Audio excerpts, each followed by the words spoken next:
These videos help me go over things that are bothering me. I play them back, and sometimes I say something astutely. Makes it easier for me to revise my thinking or clarify my thinking. One of the items that has been very consistent over the last few years has been people going to bed thinking that they had their whole lives before them and waking up the next day and discovering that they may only have a few days. This happened to us in COVID, it happened to us in the Ukraine. And I would even call those phenomenon both European and interchangeable. And of course, I was poisoned in the mouth. I don't know if I'm going to lose my teeth or what's going to happen with my mouth. It's very mysterious if you look at it from the point of view of nobody being concerned about it, because I had been reporting a wave of poison crimes that look more and more like a final solution to what the fossil fuel industry calls and the oligarchy calls um, overpopulation.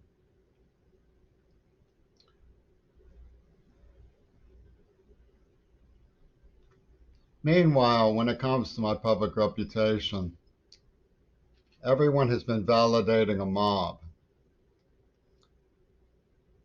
You can't even try to reason with this so-called family. When I was attacked blindside as a 12-year-old, hit in the head from behind, I heard a voice say, "I heard you called me an asshole." Someone I have never seen before. Okay, I had never seen this person before. That somebody got his ear with the usual Pittsburgh stuff and said, "Ew, you take that."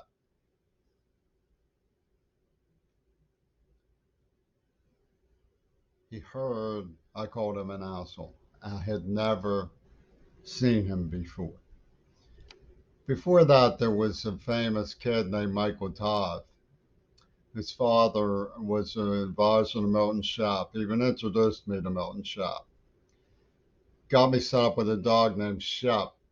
So you start to see the pattern of the way things unfold with linguistic anthropology, Shap and Shep. And of course, I was from Bush's ship. And you can't even try to reason with these people. He came over to me and he used to say, "Why don't you just die?" Out of the clear blue sky. He attacked me furiously. He was one of the first people to hit me with that slaughtering 1, 2, 3 that felled me many times in the next few months from various different people for no particular reason. You can't even try to reason. Pittsburgh is Putin propaganda. You can't even try to reason with them. They conjure it out of a hat and they say it's true and that's it. I'm not going to take it from you, they say. You can't reason with them. John Stockwell followed me. Some of the stuff is classic CIA. They had a character pushing drugs with the initials MK, who was also a top attorney. Typical of them. MK Ultra linked up with the administration. A pinnacle of the Jewish establishment, one librarian called it.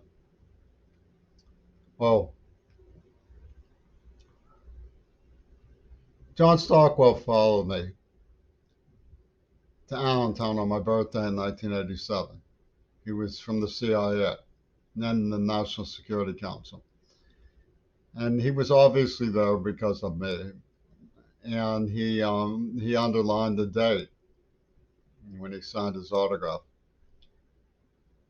He said one of the things that really impressed me when I was torturing people or watching people being tortured was they would always reach out to their tormentors and try to reason with them.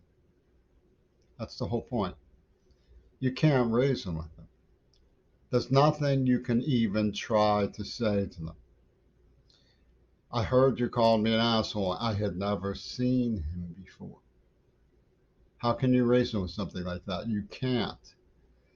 His benefactor is Yoko Ono. She's been pushing for him, and Midori Goto has been pushing for him through this whole thing. So, who are these people? You start to get some clues from, for example, Blumenfeld. It's like Bloomberg, the media monster. And Jeff at the clubhouse said, I stood up in front and I was trembling. Of course, that brought back memories of her at the Buzz Mitzvah, where one of her friends pulled me out into the vestibule and told me to take a hit of laughing smoke. And I was giggling through it. She was trembling. So this was out where the mechanics were in Pittsburgh, where I was kidnapped by um, the rowdies and held hostage in a Donald's den with Braunstein, one of their partners. And Wecht has this video where he says, how can you not care? He's your president. And what you're supposed to do is fill in the language. How can you not care? It's your child. You see, Kennedy was killed as a metaphor for abortion by these interceptors of meaning. And Martin Andaman used to pray that he was the Count of Monte Cristo. That was his favorite book. Anne Risco talks about her father sending Crisco to the Japanese. And of course, we have the tape about Terry Visco. Crisco. So they unfold to a linguistic calculus. And the parameter is all hyped. Before they began the Ukraine, they made sure we understood who the Ukrainian stars were. And they even made it an issue of impeachment. Before and after COVID, he was impeached. Before and after science. It's linguistics again. So who gets to speak and who doesn't get to speak? Obviously, the dreadful shadows. It's a Gestapo. They killed 3 Kennedys. They're terrorizing me by circling the people who I love. Absolutely terrorizing me. And they say it's all set up as a sort of Duterte abortion comeuppance. Well, the talented 10th was a concept that came out of W.E.B. Du Bois. It's an unfortunate concept. It's the idea that the media will appoint you if you're good enough. Okay, you're good enough, you get known. You other ones, you go. One of you is good enough, it's from the talented 10th, the other 9 over here. And it's like a selection process in the final solution, too. And the media is playing this game. As someone I admire said, these are people, not numbers. Well,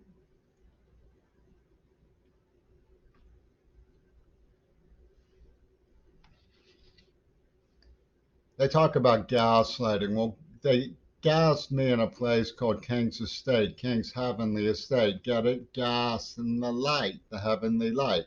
And that's one of the plot lights they use in their linguistic meaning. They had a mesmer of Elon Musk with Mesmer of the Suffren dude, Adolf Suffren. Suffren, right before he changed locations, there was a mysterious fire, and he even got to collect some insurance. How's that for Lucky Shulman? I mean, Suffren.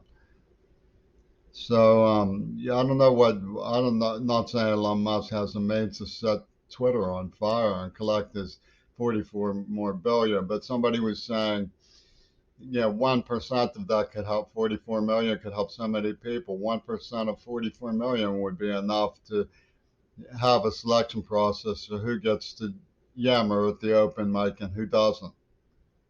And the money that's left over from that 44,000 can be used to hunt down anybody who complains and ruin them. Because that's the nature of people who have that kind of money. They have their own secret service. They have their own Gestapo. Nobody's fooled by what Donald Trump is really doing or how seriously he ended up dead. So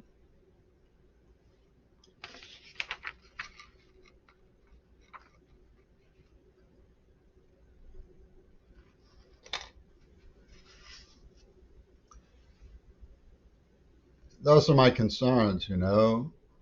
Um, like I say, people think they have their whole life ahead of them and suddenly they don't even have a minute, you know. And it's like this death row enthusiasm came from these people who I'm fighting. The psychopaths of UW Dialectical want everybody on death row. Nobody gets out of here alive, or something Jim Morrison used to say. And where do you think Oliver Stone gets his inspiration, if not from that?